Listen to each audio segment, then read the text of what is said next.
नमस्कार दोस्तों, कैसे आप लोग। उम्मीद करता हूं कि बहुत ही स्वस्थ और खुशहाल होंगे। दोस्तों, आज मैं आप सभी के समक्ष समास को कवर करने जा रहा हूं। इसके पहले के वीडियो में मैंने समास की परिभाषा, उदाहरण और समास को पहचानेंगे कैसे, इसके विषय में विस्तृत व्याख्या की थी। हिंदी एक्सपर्ट गिरी सर चैनल में आप सभी का पहले स्वागत है। इसके बाद समास के भेद की तरफ मैं बढ़ रहा हूँ। समास के भेद कितने होते हैं दोस्तों?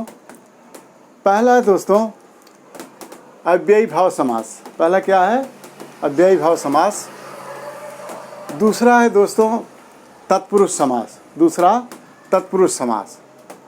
तीसरा है दोस्तों बहुव्रीहि समास और चौथा है द्वंद्व समास। इसके पहले समास के 6 भेद हुआ करते थे, लेकिन आज करके व्याकरणविद ने इसे 4 भेद में बांट दिया है। और 4 भेद में बांटने के बाद तत्पुरुष में कर्मधारय और द्विग समास को ले लिया है। तत्पुरुष में कर्मधारय और द्विग समास को ले लिया है। दोस्तों, आइए हम एक एक करके सभी की पहचान करें। कैसे हम मतलब प्रत्येक समास को कैसे समझेंगे, कैसे जानेंगे, कैसे पहचानेंगे और उनके उदाहरण कितने हैं, उनके उदाहरण कैसे हैं और उदाहरण को भी कैसे लिखेंगे, कैसे विग्रह करेंगे और कैसे उसे समास के रूप में सामने रखेंगे। दोस्तों, पहला अव्ययी भाव समास लेते हैं। अव्ययी भाव समास में पहला या पूर्व पद, पहला पद बोलो या तो पूर्व पद बोलो, पहला या पूर्व पद प्रधान होता है। प्रधान मतलब मुख्य, प्रधान मतलब मुख्य। और दूसरा पद दोस्तों अव्यय होने के कारण, ध्यान देना, पहला और पूर्व पद प्रधान होता है और दूसरा पद गौण होता है। गौण मीन्स होता है जिसका कोई महत्व ना हो, अस्तित्वहीन। गौण मतलब जिसका कोई महत्व ना हो, अस्तित्वहीन। तो पहला और पूर्व पद प्रधान होता है और अव्यय होने के कारण इसे अव्ययी भाव समास कहते हैं। ध्यान रखना, इसके जो पहले पद होते हैं यानी पूर्व पद, पहले पद यानी पूर्व पद होते हैं, वो अव्यय होने के कारण अव्ययी भाव समास होते हैं। और पूर्व पद जो है अव्यय होने के कारण समस्त पद भी अव्यय हो जाते हैं। पूर्व पद अव्यय होने के कारण पूरा का पूरा पद जो है वो अव्यय हो जाता है। उदाहरण हम ले लेते हैं। पहला उदाहरण लेते हैं गली गली। पहला उदाहरण क्या है दोस्तों? गली गली। गली गली को अगर हम विग्रह करते हैं, इसको हमें विग्रह करना पड़ेगा। ध्यान देना, हमें इसकी परिभाषा में बता दिए हैं। कभी भी आपको प्लस नहीं करना है। प्लस जो है संस्कृत में होता है, इसमें हिंदी में आप गली गली लिखेंगे, गली प्लस गली नहीं लिखेंगे। इसके विग्रह में भी प्लस नहीं लिखेंगे और इसके जब अव्यय रहेगा उसमें भी आप गली मतलब प्लस नहीं डालेंगे। तो जैसे गली गली है, इसका अगर विग्रह करेंगे तो वो हो जाएगा प्रत्येक गली। क्या हो जाएगा दोस्तों? प्रत्येक गली। और अगर दूसरा हम उदाहरण लेते हैं, जैसे हाथों हाथ।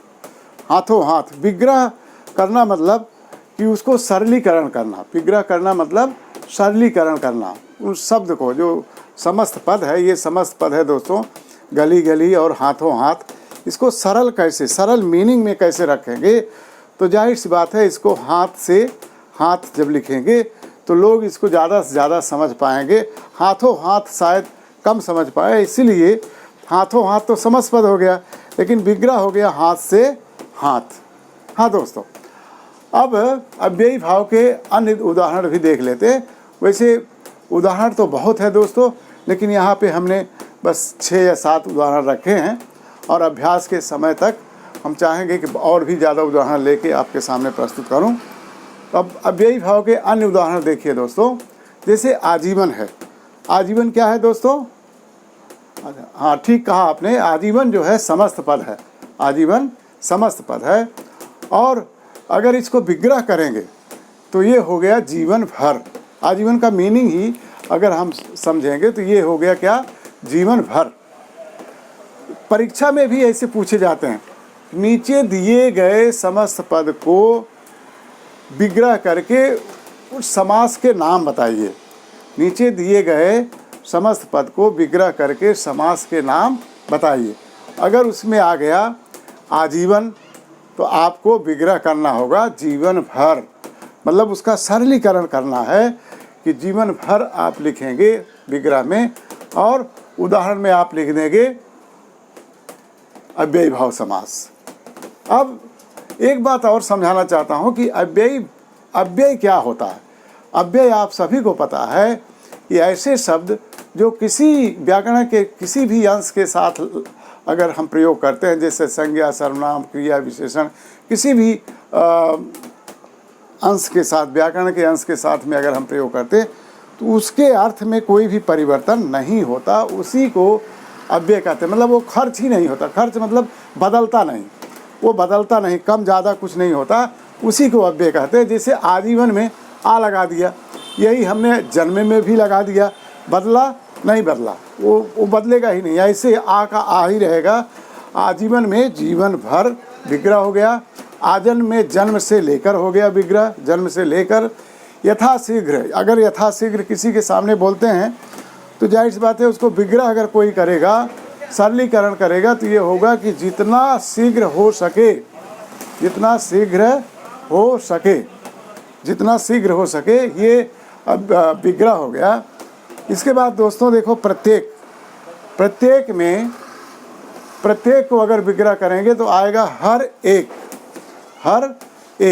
प्रत्येक मतलब हर एक व्यक्ति, हर एक व्यक्ति को हर एक बोलेंगे प्रत्येक को।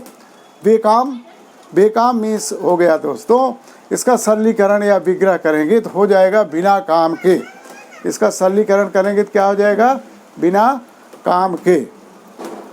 इसी तरीके से भरपेट आप ले लो, भरपेट अगर हम सरलीकरण करेंगे तो लोग बोलते हैं आज हमने भरपेट खाना खाया, यानी आज हमने पेट भर के खाना खाया, पेट भर के खाना खाया। इस तरीके से इसका विग्रह हो गया।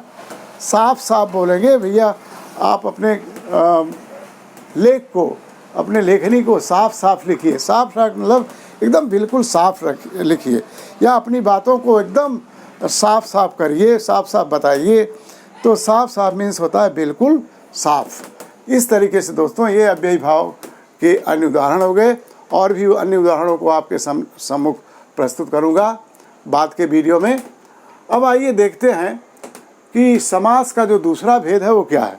समास का दूसरा भेद है दोस्तों तत्पुरुष।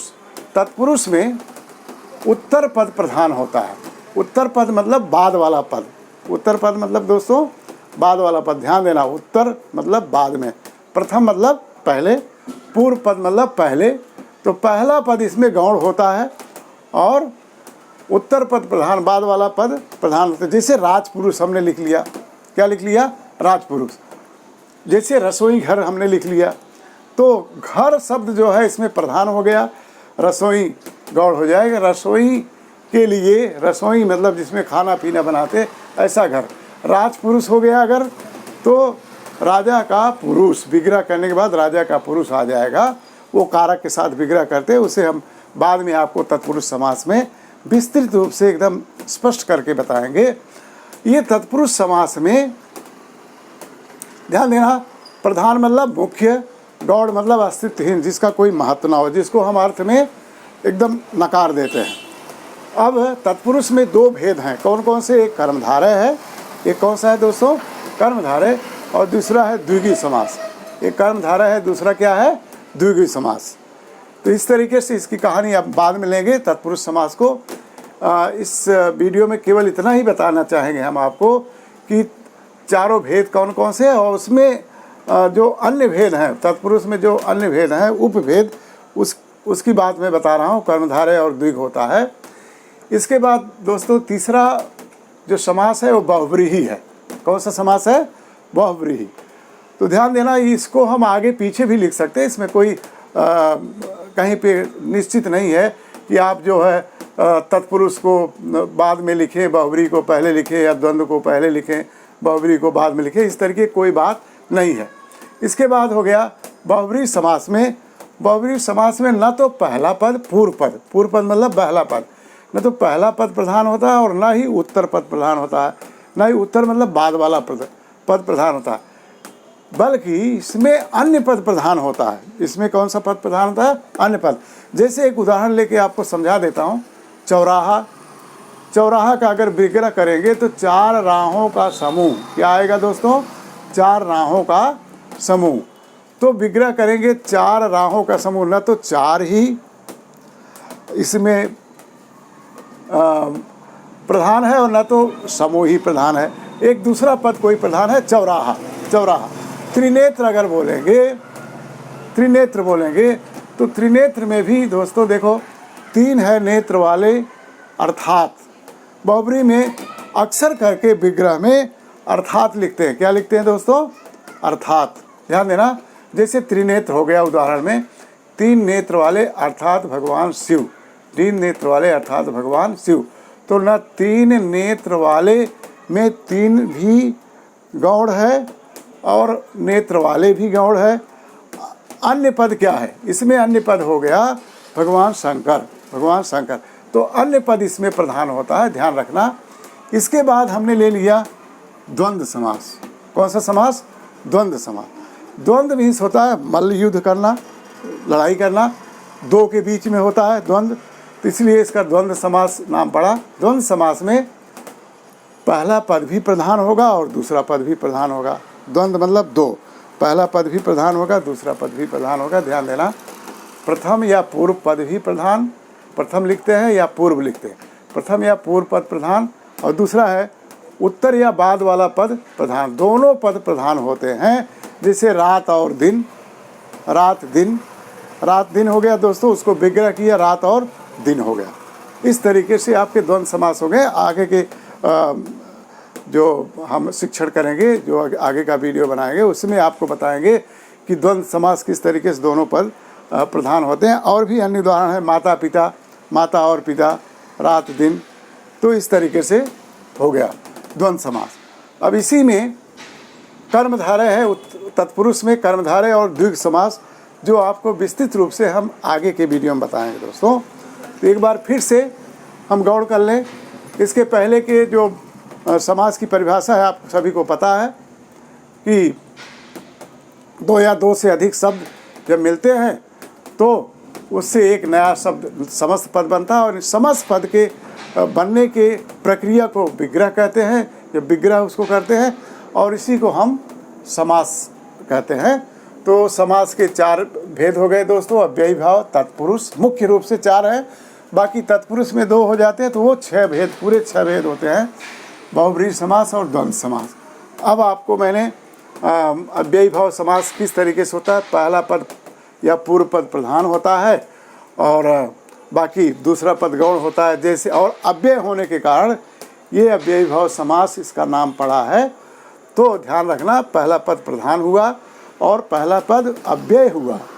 चाहे प्रत्येक में आप देख लो, चाहे आजन में देख लो, चाहे यथाशीघ्र में देख लो, चाहे बेकाम में देख लो, भरपेट में देख लो, साफ साफ में, तो पहला पद ही इसमें प्रधान होता है। खूब ध्यान रखना। और पहला पद ही अव्यय होता है, और अव्यय होने के कारण ही यह अव्ययी भाव समास होता है। इस तरीके से दोस्तों इसकी आज व्याख्या यहीं पे समाप्त करते हैं। अगले वीडियो में आपको विस्तृत रूप से हम बताने की कोशिश करेंगे कि तत्पुरुष समास के 2 भेद होते हैं, वो किस तरीके से उसको पहचानेंगे, उसकी परिभाषा क्या है। बहुब्रीहि समास किस तरीके से हम प्रथम और उत्तर पद गौड़ कैसे होता है, अन्य पद प्रधान कैसे होता है, वो बताएंगे। द्वंद्व समास में दोनों पद कैसे प्रधान होते हैं, वो भी बताएंगे। इसी के साथ दोस्तों आपसे मैं विदा लेता हूँ। आपने मेरे इस शिक्षण को, मेरे इस समझाइश को अगर आपने समझा हो तो उसे लाइक ज़रूर करना दोस्तों, और दोस्तों के बीच में शेयर भी करना अपने दोस्तों के बीच में, ताकि ज़्यादा से ज़्यादा ये प्रसारित हो सके, और आपके जैसे ही आपके दोस्त भी, आपके रिश्तेदार भी इस समास की अगर उनको ज़रूरत है, अगर वो पढ़ रहे हैं, अगर वो प्रतियोगी परीक्षा देने जा रहे हैं, प्रतियोगी परीक्षा, कॉम्पिटिटिव एग्ज़ाम, तो उनके लिए भी बहुत लाभदायक और उपयोगी होगा। तो उनको भी शेयर करें, और सब इस चैनल को, हिंदी एक्सपर्ट गिरी सर चैनल को सब्सक्राइब भी करेंगे तो सभी को फ़ायदा होगा। बहुत धन्यवाद दोस्तों। बहुत बहुत शुक्रिया।